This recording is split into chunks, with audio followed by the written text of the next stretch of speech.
누가복음 18장 1절에서 8절 말씀입니다.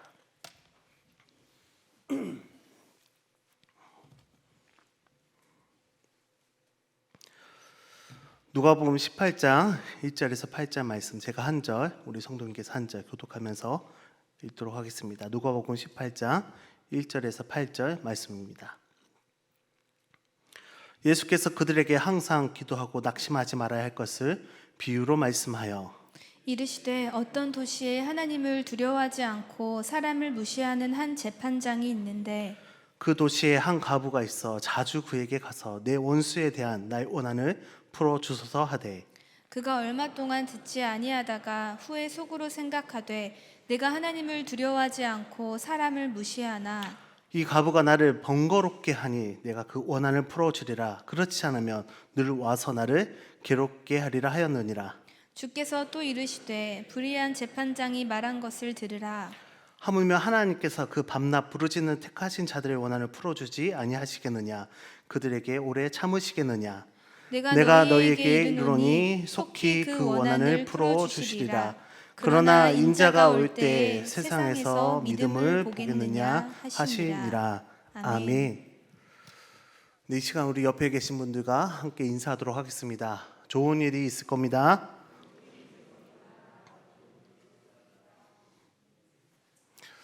우리 믿음의 고백 가운데 또 좋은 일이 있을 겁니다 라고 인사 가운데 하나님께서 우리에게 베풀어 주실 좋은 일들을 기대하며 오늘 이 밤도 하나님께 기도하시면 좋겠습니다. 네, 오늘 본문 말씀은요, 누가복음 18장 1절에서 8절 말씀입니다. 너무나도 또 잘 알고 있는 말씀 중에 한 본문인데요, 예수님께서는 이 18장 1절을 통해서 비유를 말씀하고 계십니다. 간략하게 이 비유의 내용을 살펴보면요, 이 비유에는 한 재판장이 나옵니다. 그런데 이 재판장은 교만하고 방자하고 또 다른 사람을 무시하는 그런 아나무인의 재판관이었습니다. 그는 하나님을 두려워하지 않았다고 말씀하고 있습니다. 하나님을 두려워하지 않았기 때문에 당연히 사람을 무시했겠죠. 한마디로 정의롭지 못한 재판장이었습니다. 그런데 하필 또 이 본문에 한 과부가 등장합니다. 이 당시 과부는 약자를 표현합니다. 보호받아야 하지만 보호받지 못하고 철저히 소외된 약자, 그것이 바로 과부였습니다. 과부는 불의한 재판장에 자주 가서 3절에 이렇게 표현하고 있습니다.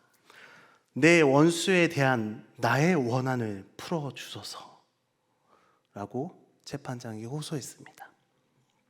근데 이 불의한 재판장이 그 과부의 말을 들은 척도 하지 않습니다.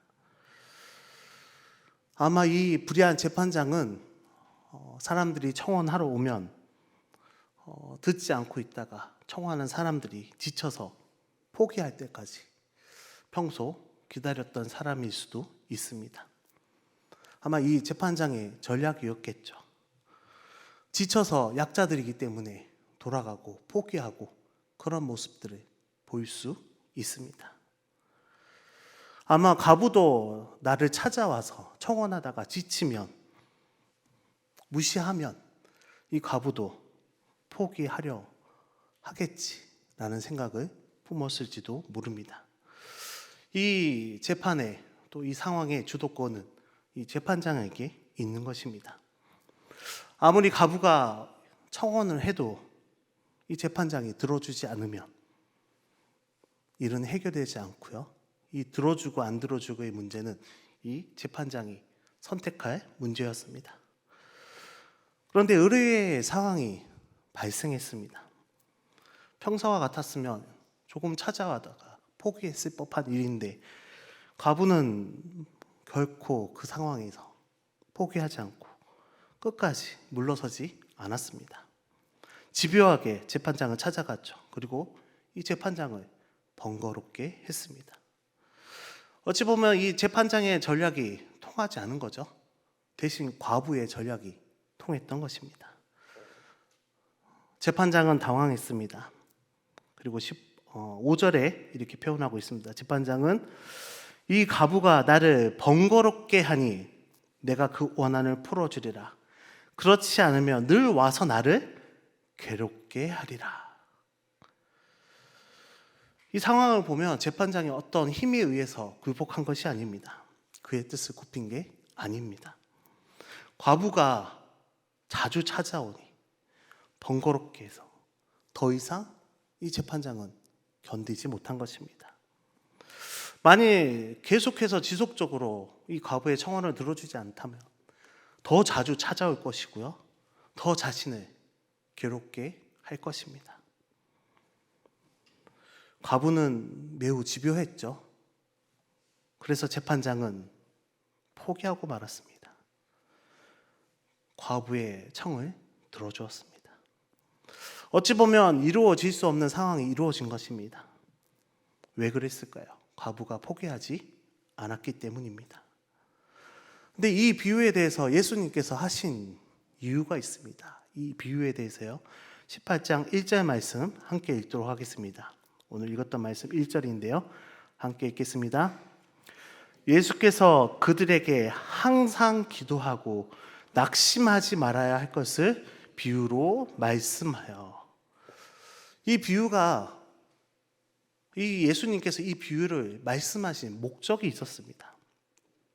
이 비유를 통해서요.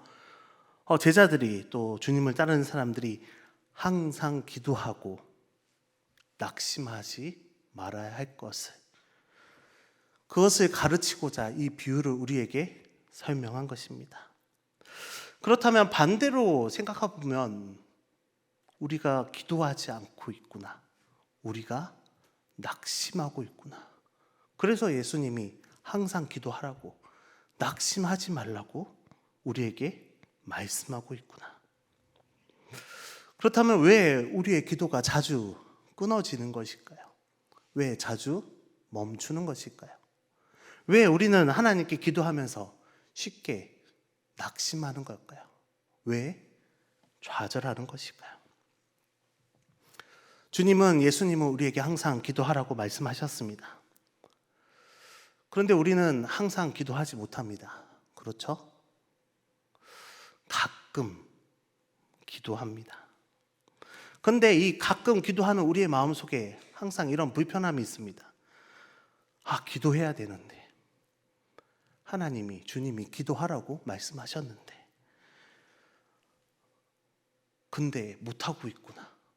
그러한 불편한 마음이 항상 우리 마음에 있습니다. 의지는 있으나 그 의지를 실천할 수 있는 마음이 부족하고요. 또 지속성이 부족한 것입니다. 가끔 설교를 듣고 말씀에 은혜 받아서 이제 기도해야지 라고 생각할 때도 있습니다. 하지만 그 결심도 어떠한 순간에서, 어떠한 상황에서 무너지고 다시 기도가 멈추게 됩니다. 왜 주님은 우리에게 기도하라고 하는데 우리는 기도를 항상 하지 못할까요?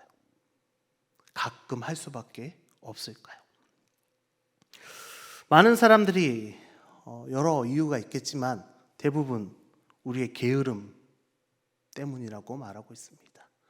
그리고 우리의 영혼의 간절함이 부족하다고 말할 수 있습니다. 우리가 방탕한 생활을 하든 경건한 생활을 하든 우리는 육체의 도움을 받을 수밖에 없습니다. 어떠한 사람이 좋은 상태를 유지하고 있다고 표현할 때 건강한 육체와 함께 건전한 정신을 가지고 그 생활을 해나가는 사람을 우리는 건강한 사람이라고 합니다. 그런데 우리의 육체는 어떻습니까? 자꾸 게을러지려고 합니다. 그렇죠? 끊임없이 게으름에 빠지려고 합니다. 선한 일을 해야 되는데 그렇게 하지 못하고 마음에 들어있는 기도를 해야 되는데 그렇게 하지 못함은 아마 게으름, 우리의 육체의 반항이라고 할 수도 있겠죠. 그때 우리는 기도가 더욱 어려워지는 것입니다. 육체가 우리를 반항한다면 어떻게 해야 될까요? 우리의 육체를 복종시켜야 되겠죠. 잘 타이르고 그래도 기도하자. 육체를 괴롭히는 것이 아니라 한평생 이 육체와 함께 살아가야 되기 때문에 잘 타일러야 됩니다. 그리고 소중히 돌보면서 같이 기도하자고, 같이 선한 일을 하자고 통제를 할 수 있어야 합니다. 그 통제가 어디서부터 시작될까요? 바로 우리의 정신에서부터, 정신의 힘에서부터 시작될 것입니다. 그 정신의 힘, 영혼의 간절함입니다. 한번 생각해 보십시오. 몸이 피곤한데 간절함이 있을 때 그래도 기도를 합니다. 내 몸이 피곤하더라도 간절함이 있을 때 하나님께 나오게 되고요. 하나님께 기도하게 되는 것입니다. 끊임없이 내 영혼이, 내 정신이 하나님을 향해 간절함을 가질 때 우리는 기도할 수 있는 것입니다. 그런 마음이 없어질 때, 그런 마음이 부족할 때 우리 기도가 어떻게 되죠? 귀찮은 것이 되고요. 하나님께 드리지 못하는 기도가 우리의 마음을 무겁게 하는 것입니다. 그렇다면 이 기도의 마음을 하나님을 향한 간절함을, 우리의 영혼의 간절함을 어떻게 매일매일 회복하고 기억하고 유지할 수 있을까요? 그것은 바로 하나님의 말씀을 매일매일 접해야 하는 것입니다. 하나님의 말씀 가운데 성령을 받아들이고 성령의 은혜 가운데 살아가야 하는 것입니다. 하루하루가 하나님의 은혜이다 라는 고백이 여기서부터 시작되는 것입니다. 하나님의 말씀은 우리의 영혼의 갈급함을 이끌어가는 힘이 됩니다. 우리의 육체를 이끌어가기 위해서, 유지하기 위해서 우리는 좋은 음식을 먹어야 하고요. 원기를 회복하기 위해서 육신을 잘 다스려야 합니다. 우리의 영혼을 잘 다스리기 위해서요. 하나님의 말씀을, 하나님의 진리를 우리 영혼에 계속적으로 유지해주고 공급해 줘야 하는 것입니다. 우리가 올바르게 하나님 말씀을 읽고 섭취할 때 우리의 영혼은 하나님에 대한 간절함이, 열렬한 사랑이, 그런 마음을 가질 수 있는 것입니다. 그렇게 살아갈 때 하나님의, 성령님의 은혜가 있고요. 성령님의 은혜로 인해서 우리의 마음을 하나님을 향할 수 있게 갈급하게 만들어주고요. 우리의 육체의 게으름을 다시 움직여서 기도할 수 있게 만들어가는 것입니다. 하나님의 말씀이 매일매일의 삶에서 없다면 우리는 멈출 수밖에 없고요. 끊어질 수밖에 없는 것입니다. 우리는 매일 아침 큐티가 매달 책으로 나옵니다. 그리고 영상으로도 공급됩니다. 매일매일 말씀 묵상을 통해서, 아침 큐티를 통해서 하나님과 만날 수 있는 것입니다. 하나님을 향한 영혼의 갈급함을 채울 수 있는 것입니다. 매일매일 말씀 묵상을 통해서요. 하나님을 만나고 경건을 실천해가고 항상 기도할 수 있는 여러분이 되시기를 바랍니다. 그렇다면 항상 기도하고 그 다음 뭐였죠? 낙심하지 말라입니다. 낙심하는 거, 포기하는 거죠. 이 세상 사람들은 이 세상을 살아감에 있어서 너무 쉽게 포기합니다. 아마 이 세대의 특징일 것입니다. 조금 시도해보다가 잘 안 되면, 내 마음대로 되지 않으면 포기합니다. 그리고 끈질기지 않죠. 그리고 세상은 말합니다. 너에게 맞지 않으면 빨리 포기하고 다른 일을 찾아봐라. 빨리 쉽게 접고 다른 일들을 찾아봐라. 그만두게 하는 시대입니다. 그래서 사람들이 성급하죠. 조급하고요. 뭔가 빨리빨리 진행되기를 서두릅니다. 근데 이러한 문화가 우리의 신앙생활에도 녹여 있습니다. 우리가 기도하는데 어떻습니까? 빨리 응답받기를 원합니다. 하나님 저 급하거든요. 언제 응답해 주실 건가요? 빨리 대답해 주세요. 그러다가 하나님은 응답하지 않으면 어떡하죠? 포기합니다. 낙심합니다. 기도하지 않습니다. 그러면서 생각하죠. 내 기도가 하나님 뜻에 맞지 않는 건가? 과연 내가 기도함으로 인해서 이 상황이 변화될 수 있는 건가? 내가 이렇게 열심히 기도할 때 과연 이 문제가 해결될까? 점점 자신이 없어집니다. 그리고 막 한 가지 기도 제목을 위해서 막 애절하게 기도하면 자신이 너무 처량해 보이죠. 불쌍해 보입니다. 이제 그만 기도해야지 라고 기도가 멈춥니다. 마귀들이 가장 쉽게 쓰는 방법이죠. 기도해도 소용없다. 그만 기도해. 우리는 응답받지 못해도 기도해야 됩니다. 포기하지 말아야 합니다. 왜 꼭 응답을 받아야 할까요? 못 받으면 어떻습니까? 응답의 유무와 상관없이 기도해야 하는 것입니다. 오늘 비유의 과부는 꺾이지 않는 마음을 가지고 있었습니다. 그리고 자주 재판관을 찾아갔습니다. 기도도 마찬가지입니다. 포기하지 않아야 합니다. 그리고 표현하고 있죠. 밤낮 하나님께 부르짖어야 합니다.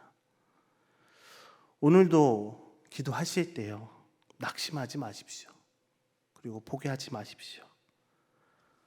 그렇게 기도할 수 있는 여러분이 되시길 바랍니다. 그런데 오늘 이 비유에서 참 애절한 마음이 느껴집니다. 억울한 과부는 분명 억울했습니다. 원한을 품고 있었고요. 그리고 재판장을 찾아갔습니다. 예수님은 이렇게 표현합니다. 악한 재판장이 과부의 청원을 들어주는데 하물며 너희 하나님이, 너희 아버지가, 너희 창조주가, 의로우신 하나님께서, 너와 약속을 맺은 그 하나님께서 너희가 간절히 매달린다면 하나님의 선한 뜻을 너희에게 베풀어 주지 않겠느냐. 결론이었습니다. 근데 이 과부의 마음이, 이 원한의 마음이 우리의 기도의 마음과 비슷해야 하지 않을까요? 이 원한의 이 나쁜 감정이 아니라 그 애절한 마음, 그 과부가 그 재판관을 찾아갈 수밖에 없었던 그 마음, 그 약자가 어디에도 찾아갈 수 없었던 이 과부의 원한, 그 마음, 그 감정. 근데 그 감정이 우리의 기도의 마음과 비슷하지 않을까요? 우리가 해결할 수 없기 때문에 하나님은 자꾸 기도합니다. 매달릴 수밖에 없죠. 간절함이 있어야 하는 것입니다. 이 과부가 재판관에게 집중하고 매달렸던 것처럼 우리는 하나님께 집중해야 되는 것입니다. 하나님께 매달려야 하는 것입니다. 하나님께 매달려서 열렬히 그 원한과 같은 마음을 가지고 하나님밖에 없습니다 라고 매달려야 하는 것입니다. 그 매달림이 있을 때, 그 열심이 있을 때 기도가 이루어지는 것입니다. 근데 여러분의 기도 가운데 이런 원한, 이런 애절함, 이러한 간절함, 이러한 집중, 이러한 열심을 매번 품고 계신가요? 기도할 때마다 외침이 없다면, 간절함이 없다면, 부르짖음이 없다면 더 이상 기도가 안 되듯이 그러한 애절함이, 그러한 간절함이, 그러한 하나님에 대한 집중이 여러분의 기도 가운데 있으십니까?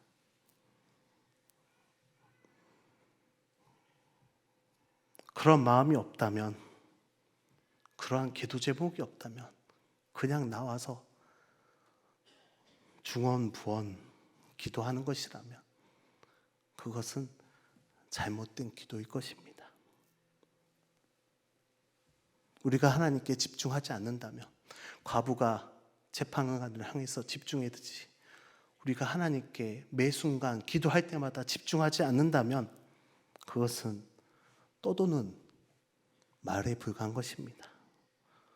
개인을 위해서 기도할 때든, 나라를 위해서 기도할 때든, 교회를 위해서 기도할 때든, 누군가의 구원을 위해서, 가족을 위해서 기도할 때든, 그 어떠한 기도를 할 때조차도 하나님께 대한 집중이, 간절함이, 애절함이 우리의 기도 가운데 있어야 하는 것입니다.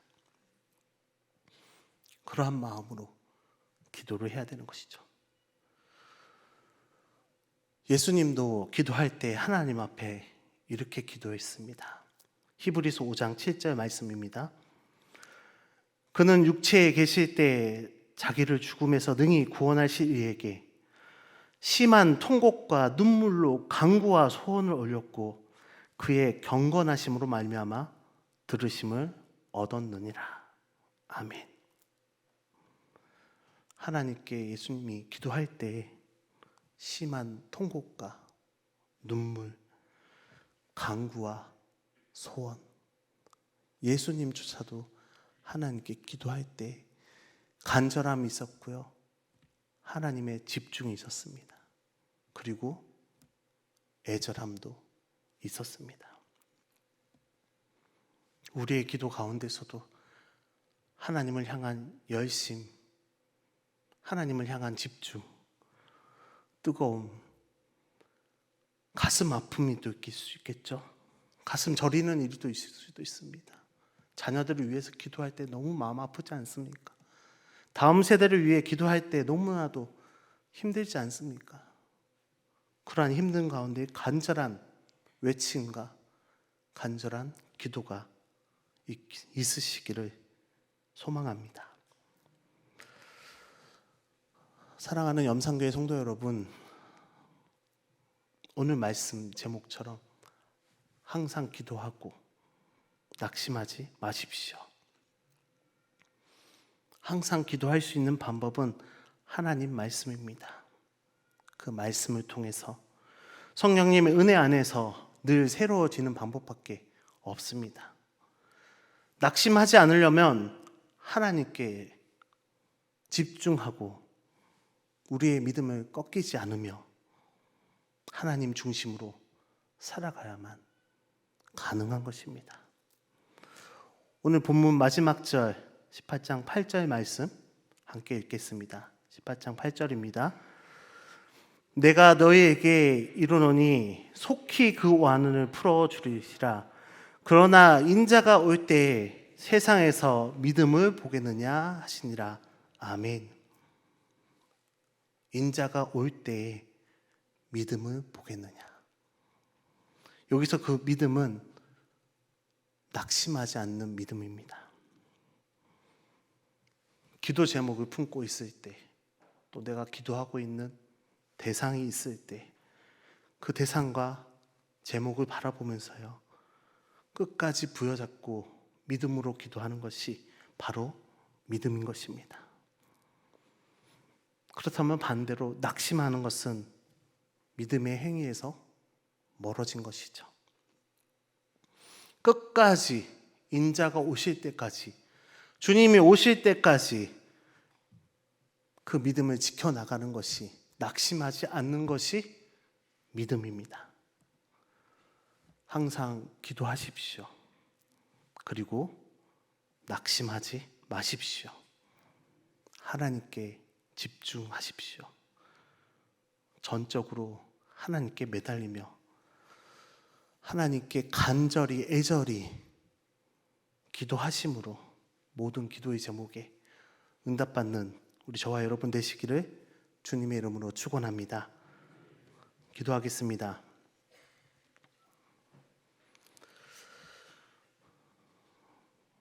우리의 기도를 들으시는 하나님 아버지, 우리는 너무나도 연약합니다. 많은 어려움을 겪고 살아갑니다. 많은 고통을 당할 때도 있습니다. 그러한 가운데 우리의 기도가 낙심하여 멈출 때도 있습니다. 해결할 수 없는 문제에 좌절할 때도 있습니다.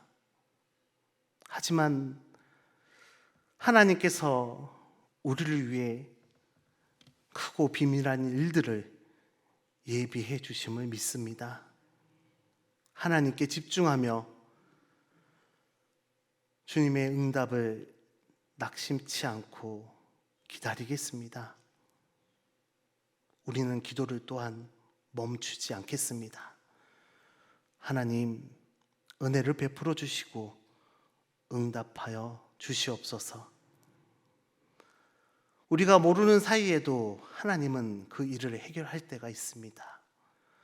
또한 응답의 결과를 주실 줄 믿습니다. 마지막까지, 끝까지 믿음을 지켜나갈 수 있도록 인도하시고 함께하여 주시옵소서. 예수님의 이름으로 기도드립니다. 아멘.